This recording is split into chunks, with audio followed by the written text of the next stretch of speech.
asbabun nuzul. Asbabun nuzul terdiri dari dua kata, yaitu asbab yang berarti sebab atau karena, dan nuzul yang berarti turun, sehingga dapat diartikan asbabun nuzul adalah sebab-sebab yang menjadi latar belakang diturunkannya ayat-ayat Al-Quran.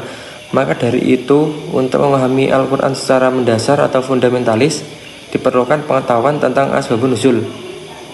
Asbabun nuzul inilah yang mengiringi diturunkannya ayat-ayat Al-Quran kepada Nabi, karena ada suatu peristiwa yang memerlukan penjelasan atau pertanyaan yang memerlukan jawaban.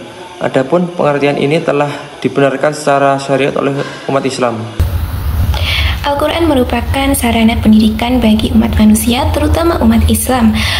Al-Quran sebagai petunjuk dan pedoman hidup umat manusia. Oleh karena itu, para ulama tafsir menganggap penting untuk mengkaji asbabun nuzul dalam mengetahui makna ayat-ayat tertentu dan juga menghindari kekeliruan dalam penafsiran. Selanjutnya, asbabun nuzul dapat membuka jendela ke dalam konteks sosial, politik maupun ekonomi pada masa itu, yang memungkinkan umat manusia untuk menghubungkan ajaran-ajaran Islam ke dalam konteks kehidupan yang nyata pada masa Rasulullah. Terkait dengan penerangan hukum dan etika Islam, dengan metode asbabun nuzul, umat Islam dapat mengenali landasan dan juga prinsip-prinsip yang mendasari hukum dalam Islam, serta memastikan bahwa interpretasi dan pengaplikasiannya telah sesuai dengan konteks sejarah yang relevan. Maka dari itu, asbabun nuzul dijadikan umat Islam sebagai cara untuk mengenali landasan hukum dan juga sarana untuk pendidikan bagi umat manusia, terutama umat Islam. Riwayat asbabul nuzul, riwayat yang harus berasal dari orang-orang yang menyaksikan langsung peristiwa turunnya wahyu, seperti para sahabat Nabi. Pendapat ulama Ibnu Sirih dan Al-Wahdi menekankan bahwa pengetahuan tentang asbab al-nuzul harus berdasarkan riwayat yang dapat dipertanggungjawabkan. Riwayat dari sahabat diterima meskipun tanpa riwayat tambahan selama tidak memasuki ranah ijtihad. Tantangan dalam riwayat asbabun nuzul. Beberapa riwayat hanya menunjukkan kemungkinan turunnya sebuah ayat, bukan kepastian. Jika ada dua riwayat sahih yang berbeda, maka yang lebih kuat dan lebih dapat dipertimbangkan akan dipilih. Jika riwayat sahih berbeda, keduanya dapat digabungkan jika tidak ada yang lebih kuat di antaranya.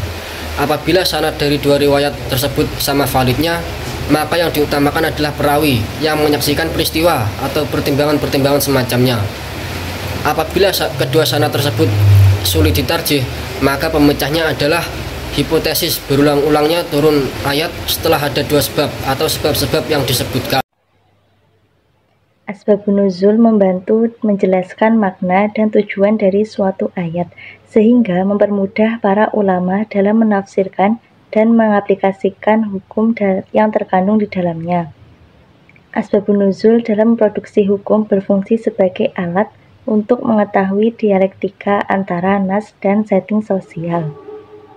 Mengetahui rahasia ditetapkannya suatu hukum, menghindari kesalahpahaman dalam memahami maksud nas, menghindari pembatasan hukum, mengetahui takhsis hukum, dan menyingkap makna hukum dari suatu lafaz, serta mengetahui identitas orang yang menyebabkan diturunkannya suatu ayat. Asbabun nuzul berperan penting dalam memahami hukum Islam secara kontekstual dan menghindari kesalahpahaman dalam penerapannya. Dengan memahami sebab turunnya suatu ayat, kita dapat mengambil hukum yang lebih sesuai dengan maksud syariat. Selanjutnya saya akan menjelaskan tentang contoh penerapan asbabun nuzul dalam hukum. Yang pertama, larangan riba yang terdapat dalam Quran Surat Al-Baqarah ayat 275 sampai 279. Ayat ini turun karena adanya praktek riba yang merugikan masyarakat pada saat itu sehingga riba dilarang dalam Islam. Yang kedua, hukum tayamum yang terdapat dalam Quran Surat Al-Maidah ayat 6. Ayat ini turun karena ada sahabat yang tidak menemukan air untuk wudhu, sehingga Allah memberikan keringanan atau rukhsah untuk tayamum. Yang ketiga, hijab bagi muslimah yang terdapat dalam Quran Surat Al-Ahzab ayat 59. Ayat ini turun karena adanya gangguan terhadap wanita muslimah di Madinah, sehingga mereka diperintahkan untuk menggunakan jilbab. Kesimpulannya, asbabun nuzul adalah peristiwa atau latar belakang yang menyebabkan turunnya ayat-ayat Al-Quran, memberikan konteks sosial, politik, dan budaya yang sangat penting dalam memahami wahyu. Memahami asbabun nuzul membantu menafsirkan ayat dengan benar dan menghindari kesalahpahaman. Riwayat yang sahih dari para sahabat Nabi menjadi sumber utama dalam menetapkan asbabun nuzul yang pada gilirannya penting dalam menetapkan hukum Islam. Sekian video pembelajaran dari kami. Wassalamualaikum warahmatullahi wabarakatuh. Waalaikumsalam.